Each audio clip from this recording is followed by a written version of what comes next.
You are now tuned into Then Radio.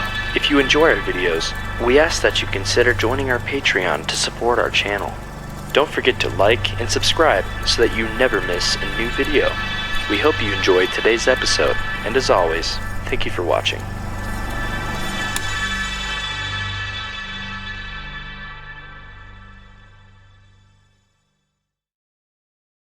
This episode from the life of Sherlock Holmes will be transmitted to our men and women overseas by shortwave and through the worldwide facilities of the Armed Forces Radio Service.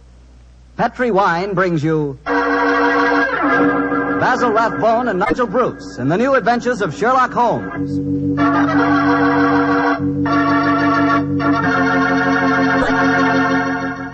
The Petri family, the family that took time to bring you good wine, invite you to spend the next half hour listening to Dr. Watson tell us another exciting adventure he shared with his old friend, the world-famous detective, Sherlock Holmes. As for me, I'd like to leave you with one thought. Namely, the best way to begin a good meal is to start it off with a glass of Petri California sherry. While you're waiting for dinner to be ready, just sit back, take it easy, and sip some of that wonderful Petri sherry. Now there's a wine. Hold that Petri sherry to the light and look at that rich amber color. Smells good, too, doesn't it? And just wait for that first sip. What a flavor. No kidding, you'll find that Petri sherry can turn the usual before-dinner lull into a real event. Petri sherry is the best beginning a good meal ever had. Try it. And so, if you like your sherry dry, not sweet, just ask for Petri California Pale Dry Sherry. But no matter how you like it, you're sure to like it if the label says Petri. See for yourself.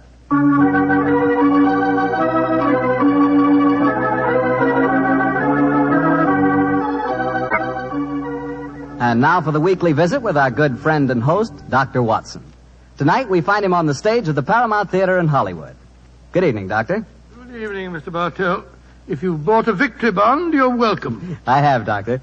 Now, what's the recipe for tonight's new Sherlock Holmes adventure? Well, now, see. Take equal parts of beautiful English countryside and black villainy. Mix them, add a dash of romance, a sprinkling of danger, season well with the usual theatrical condiments, and you have the case of the accidental murderess. Sounds like a tasty dish.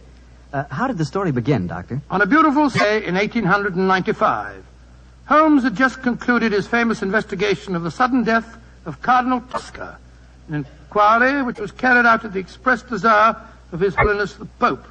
And in consequence, the great man felt that a couple of weeks' rest in the heart of Warwickshire would be a pleasant change after our rather strenuous adventures in Italy. And so, Mr. Bartell, we went to Stratford-on-Avon. Oh, the home of Shakespeare, huh? Quite right, my boy. As a matter of fact, that was the reason that decided us to go there. Holmes was a great lover of the drama, and at the time my story begins, the Shakespearean festival was in full swing. For the first week, our life there was calm and peaceful. During the daytime, we visited the local places of interest, such as Anne Hathaway's cottage and Shakespeare's birthplace, and the evenings found us at the theater. It was on a Tuesday, I remember, during our second week's stay, that the trouble began. Holmes and I had gone for a walk through the nearby forest of Avon. He was in unusually good spirits that morning, and there was a distinct twinkle in his eye as he said, Watson, for once I begin to wish that I were a man of wealth. Oh, and what makes you say that, Holmes? The beauty of this place, old fellow. I'm perfectly certain I'd be happy in retirement here. It's rather depressing to think that in a week or two the sordid necessity of making money will demand my return to Baker Street in a world of criminals. No, I must say that in an environment like this, it is a little hard to think of crime. How does the old saying go? Where every prospect pleases, and only man is vile. Yes, but Shakespeare puts it even better, old chap. Oh, really? What's he say? Well, surely you remember the speech in As You Like It. We saw the production 2 nights ago. Oh, I don't remember the speech. How did it go? In this setting, it's really remarkably apposite. Are not these woods more free from peril than the envious court? Here feel we but the penalty of Adam, the season's difference. Don't you remember? Sweet are the uses of adversity, which like the toad, ugly and venomous, wears yet precious jewel in his head. And this our life exempt from public haunt finds tongues in trees, books in the running brooks, sermons in sins, and good in everything. I would not change it. Upon my soul, you read that much better than the fellow on the stage the other night. Don't tell me I adopted the wrong profession, Watson. Oh, dear me, wait a minute. Path seems to end here. Nothing but dense trees ahead of us. There's another path over there. I think it leads down to the river. Then let's follow it. The Avon is always... Great Scott, that was a... Holmes! Holmes, you hurt? Yes, I think I am. Bullet hit my shoulder. I think it's only grazed it. Well, get off your coat quickly. Let's have a Well, look. it's only a scratch. First, let's find out where it was fired from. I heard the thud of a bullet in the tree behind me. Yes, here we are. Give me a penknife, old fellow, will you? There you are. Thanks. Do you suppose that shot was deliberate? Well, I can't imagine someone mistaking me for a rabbit, Watson. And by the way, there was a curious echo to the shot. I don't know if you noticed it. Uh-huh. Here's the bullet. Now, let me see. I was standing there. A line from this bullet hole in the tree through the spot where I was standing would indicate that the shot was fired from that cluster of trees over there. Come on, Watson. Let's see what a search discloses. Yes, I wish you'd let me look at that shoulder before you start galloping all over the countryside, Holmes. You're bleeding quite profusely. Oh, plenty of time to look at it when we... Hello. Look over there. A man and woman running towards us across the clearing. Yes, and carrying guns. Yes, it looks as if it was an accident after all. Was anyone hurt? Yes, sir. My friend was hit in the shoulder. Oh, how dreadful. It's not a bad wound, is it? Oh, it's only a scratch, madam, I hope. But the blood on your coat. Well, just, how did this accident happen, sir? Well, we were out rabbit shooting. I was teaching my wife to use a rifle. I saw a rabbit scurry across the clearing. I raised the rifle and fired. It seemed to me, Geoffrey, that as I did so, you jolted my arm. Yes, I'm afraid I did, Alice. I was going to fire too, but as I raised my rifle, I jolted your elbow and sent your shot wild. I can't tell you how sorry I am, sir. Here's my card. Of course, we'll take care of any expenses that may be entailed. Well, the first thing to do is to find out how much damage has been done. You'd better take your coat off, old fellow. I don't think I can. Oh, he's badly hurt. No, it's just that... The man's fainted. Oh, this is dreadful. I have a horse and trap down the road. Excellent. Give me a hand with him, will you? I must get him to a hospital as fast as possible.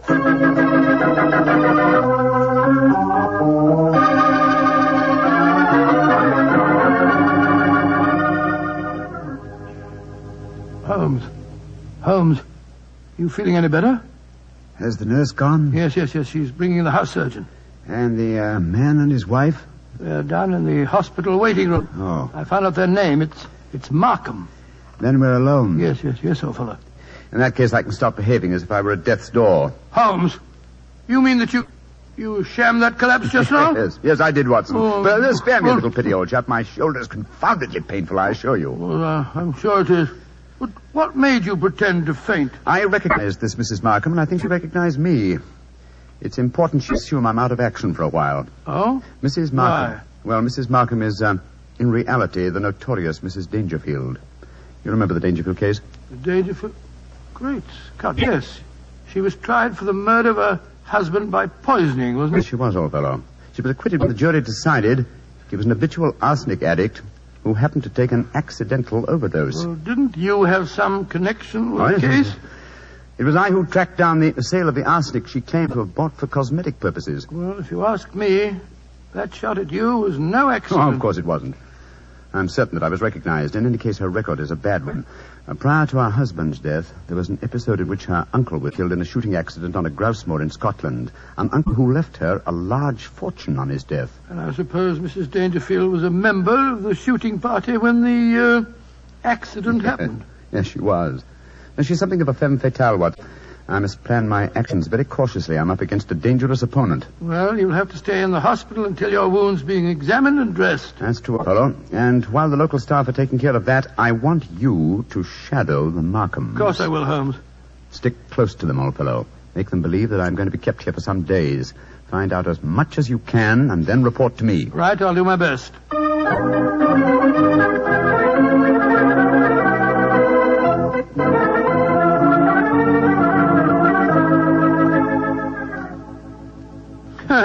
It's awfully kind of you, Mrs. Markham, to insist on having me back to your house for lunch. My dear Dr. Watson, after injuring the famous Mr. Holmes, it's the least I could do. Of course it is. Geoffrey, dear, will you bring us some sherry? It's Ada's day off, you know. Very well, Alice. Is anyone else coming to lunch? Only Dennis Romney. Oh, Lord, that fellow seems to live here. Well, I'll go and get the sheriff. Sit down, won't you, Dr. Watson? Thank you, madam. Thank you. You say that you think Mr. Holmes will be in the hospital for some days? I'm afraid so. The wound wasn't serious. He lost quite a bit of blood. Oh, I feel perfectly dreadful about it. Well, you mustn't blame yourself too much, madam. It was an accident. Yes, but I might so easily have killed him. Well, you haven't, and that's all that matters. Did you say that Dennis Romney was coming to lunch? Is that the actor fellow from the Memorial Theatre? Yes. Have you seen him on the stage? Yes, several times. Holmes and I have been going to the festival regularly since we came down here. A fine actor, isn't he? A shame they give him such poor parts. Oh, it was really good. Imagine them letting that frightful Basil Grant play Hamlet last night. Dennis only played Laertes. Dennis is 3 times a better actor. I suppose he is. He's coaching me in acting. Oh, coaching you? Really? Yes, he thinks that I may be able to get small parts here next season. I've always had a great urge to go on the stage, but no one's ever encouraged me before. Oh, here's Geoffrey. This sherry's rather special, Doctor.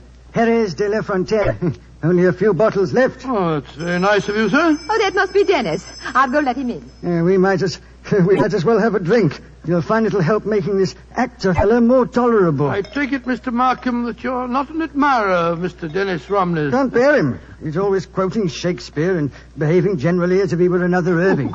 He's got Alice completely fooled. Here's a glass, Doctor. Oh, thank you, sir, thank you. Dennis, I want to introduce you to Dr. Watson. How do you do, Mr. Romney? How do you do, sir? Hello, Geoffrey. Want a glass of sherry? Thanks. That'd be very nice. Are you a disciple of the theatre, Dr. Watson? Well, hardly a disciple, sir, but I've been attending the festival during the last week. I enjoyed your performances immensely, if I may say so. Oh, you may say so, Doctor. Here's your sherry, Dennis. Oh, don't be crossy, Geoffrey. And please remember that Dennis is our guest. Oh, it's all right, Alice. I know that Geoffrey's bark is a good deal worse than his bite. And what play are you appearing in tonight, Mr. Romney? King Lear. I shall once again portray the thankless role of the King of France. Well, that incredibly bad actor, Basil Grant, tears a multitude of passions to tatters in his rendition of Lear. Oh, horrible, horrible, most horrible. I thought his Hamlet was atrocious last night. Wasn't it? When he came to his final line, the rest is silence, was as much as I could do to prevent cheering. I felt rather the same way when you were killed in the duel, Dennis. Oh, Geoffrey, you're being intolerably rude. Why don't you take Dr. Watson upstairs and show him your butterfly collection? Then at least you'll know what you're talking about. Are you interested in butterflies, Doctor? I have quite a rare collection. Oh, really? I'd like to see them very much. Come on, then. I think we just got time before lunch. Try and bring yourself down to a few better manners, Geoffrey, dear. I'm really quite an easygoing man, Doctor, but the arrogance of that fellow Romney infuriates me. Well, I must say he does seem to have rather a good opinion of himself. Don't put too much weight on that balcony rail. It's absolutely full of wormholes. Part of the attraction of an old house, my wife tells me. But I regard it as confoundedly dangerous. Yeah, and this is my little museum.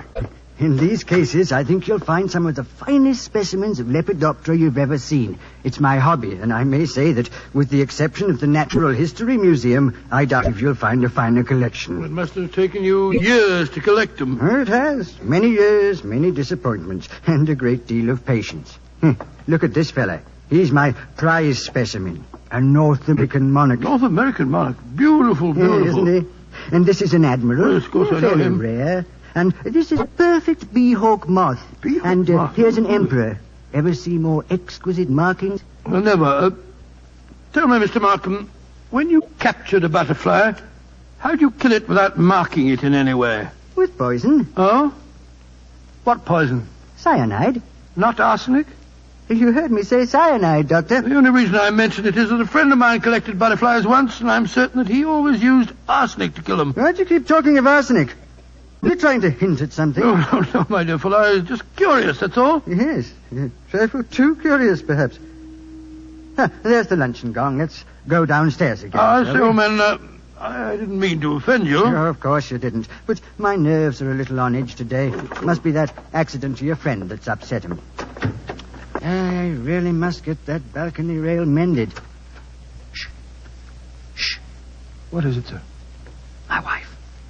And young Ronnie, they're going to lunch. Listen. Darling, why won't he understand? How can you expect Mr. Dennis? Jeffrey has no imagination. He's never understood me. Well, Doctor, they say that listeners never hear good of themselves. You know, sometimes I wonder if my wife wouldn't like me out of the way. Let's go down to lunch, shall we?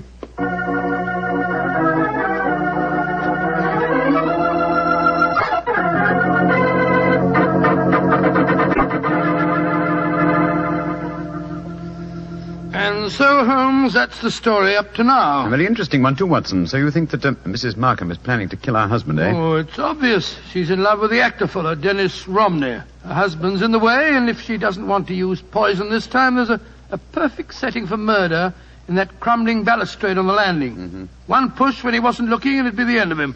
And one could prove that she did it. A charming household. And Mr. Markham became very evasive, you say, when you mentioned arsenic. Yes. I said it deliberately, of course, to see how he'd react.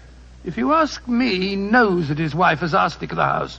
And he was trying to protect her. You've exerted your charm sufficiently to arrange to see them again, I trust. Well, yes, as a matter of fact, I have. They're taking a picnic tea and going boating on the Avon this afternoon. They asked me to join them. Of course, I agreed. I just rushed back here to the hospital to report to you first. You've done splendidly, Watson, splendidly. Oh, thanks so much, Owen. But I've been so busy telling you what I've found out that I haven't asked you about you. How are you feeling? Oh, I'm fine, old fellow, fine. What did the house surgeon discover? A very interesting fact. Look in the drawer beside my bed, will you? Great Scott, it's a bullet. A bullet that the house surgeon removed from my shoulder. But we found a bullet in the tree also. Precisely. Therefore, 2 bullets were fired. But, good Lord, that means... It means, old chap, that we have a dangerous task ahead of us. Not to solve a murder, but to prevent one.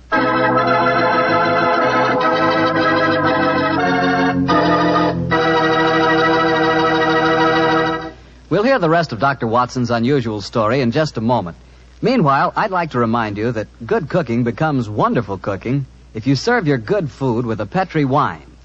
If you like a red wine, say with meat or any meat dish, try Petri California Burgundy.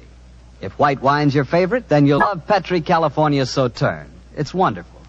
But Burgundy or Sauterne, whichever you prefer, it's just bound to be good if you see the letters Petri on the bottle. Because Petri wine is always good wine. And now, Dr. Watson, what happened next?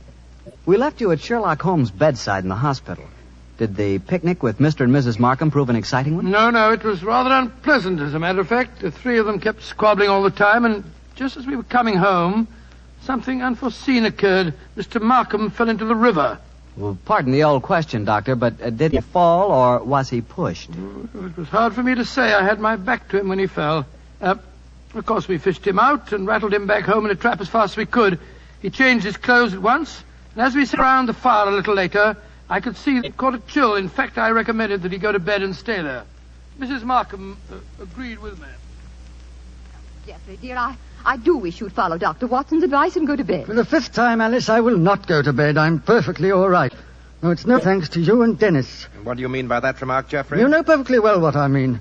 It wasn't an accident that I fell in the river just now. One of you 2 pushed me when I was struggling with the punt pole in the long reeds. Jeffrey, you're talking rubbish. Am I? You were in the boat, Dr. Watson, didn't you, sir? No, I didn't, sir. My back was turned to you when you fell in. Well, then we'll call it an accident.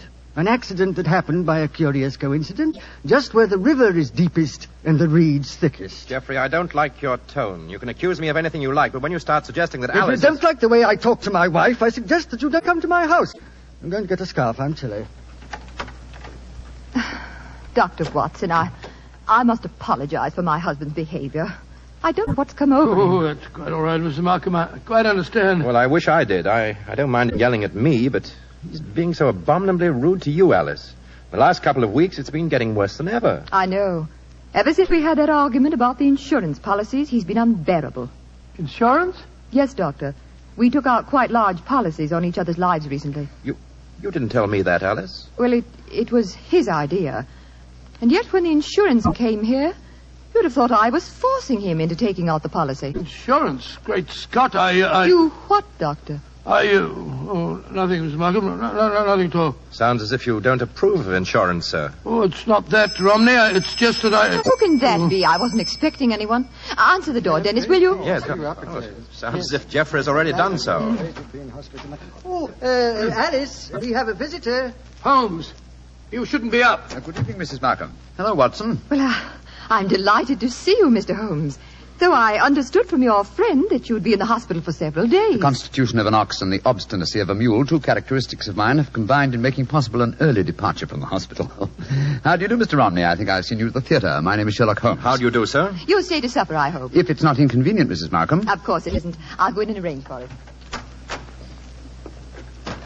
Upon my soul, Holmes, I'm glad to see you. And are you, old fellow? Let's take a stroll on the terrace, shall we? It's rather warm inside this evening. You can go out through the French windows. Oh, thank you, Mr. Markham. Holmes, are you quite sure that you're well enough to go walking about? Of course I am. You must tell me, Watson, what the latest developments are. In the meantime, I myself have not been idle. Yes, Watson, I think our stage is set, and I have a feeling that I may contribute to a rather dramatic last act curtain.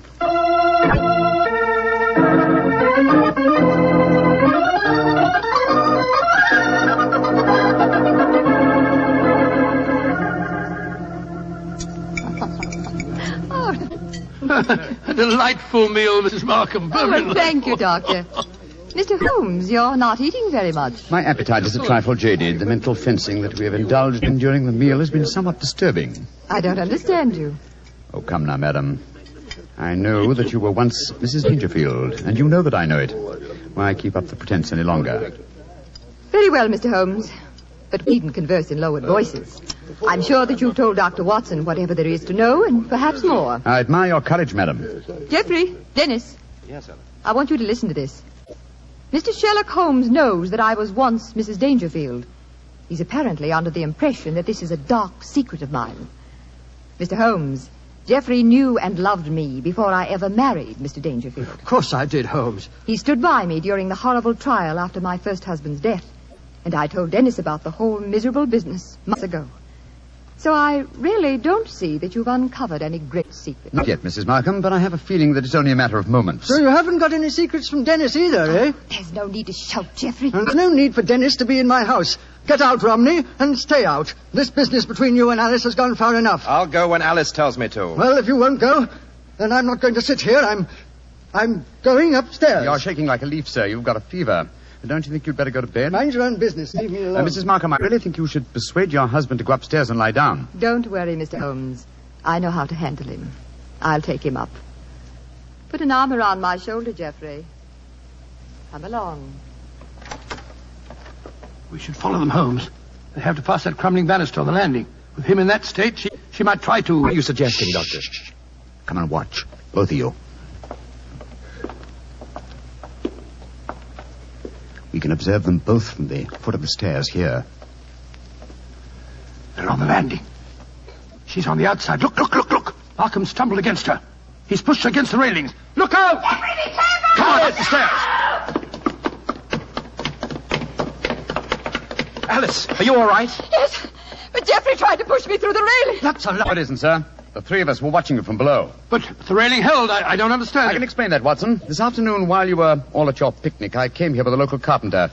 You had informed me, old fellow, that it was the maid's day off, and I took the liberty of reinforcing that decaying woodwork. What the blazes do you think you've been up to, Holmes? Preventing murder, sir, and finding the true solution to the Dangerfield case. What do you mean, Mr. Holmes? The true solution? Surely it's obvious to you, Mrs. Markham. You have told us that your present husband loved you before you married Mr. Dangerfield. It was he who accidentally killed your uncle so that you might inherit a fortune. It was he who accidentally gave your first husband an overdose of arsenic. Arsenic that he obtained for the purpose of destroying butterflies. Yes, and it was he who tried to send you to your death by pushing you through those railings. And all the time, Mrs. Markham, I thought that you were the potential murderer. You fellows have got hold of the wrong end of the stick. All I've been trying to do is to kill the fact that my wife was a murderess. Jeffrey, how can you say that? Markham, if we... Just a moment, Mr. Romney.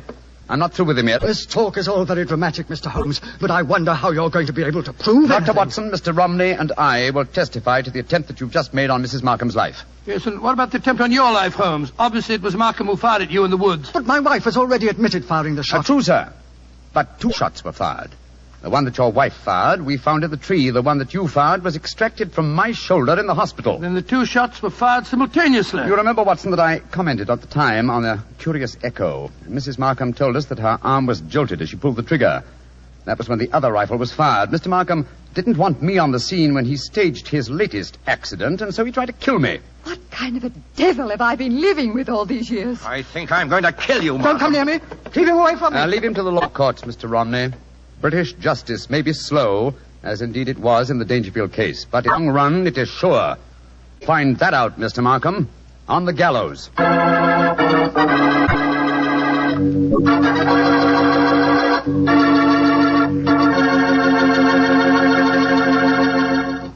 Well, tell me, Doctor, did Mr. Markham finally end on the gallows? Yes, he did. And it might interest you to know that Mrs. Markham and Dennis Romney were married. A nice chap and a fine actor, that boy. Maybe that's what I should have been. An actor. To be or not to be, that is the question. For it is noble in the mind to suffer.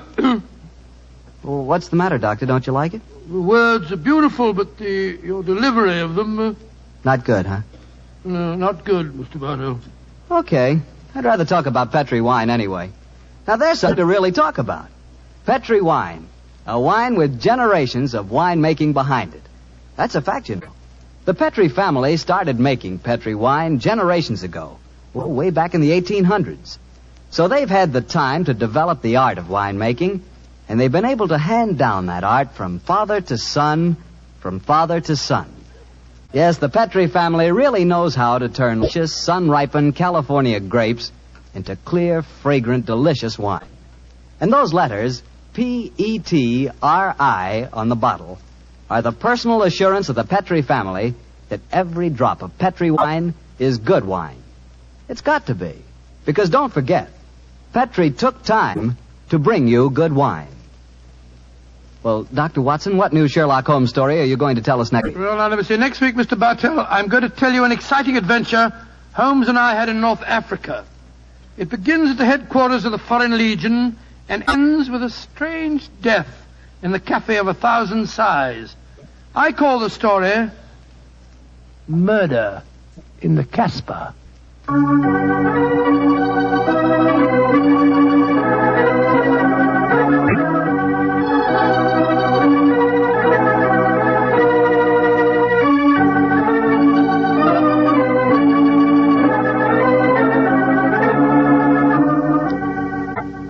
Tonight's Sherlock Holmes adventure is written by Dennis Green and Anthony Boucher and was suggested by an incident in the Sir Arthur Conan Doyle story, The Adventure of Black Peter.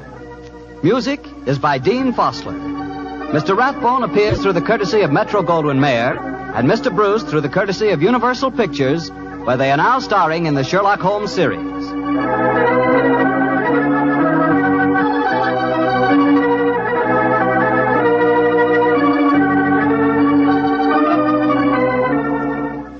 The Petri Wine Company of San Francisco, California, invites you to tune in again next week, same time, same station. This is Harry Bartell saying goodnight for the Petri family. This program originated in the Paramount Theater in Hollywood for an audience of Victory Bond buyers.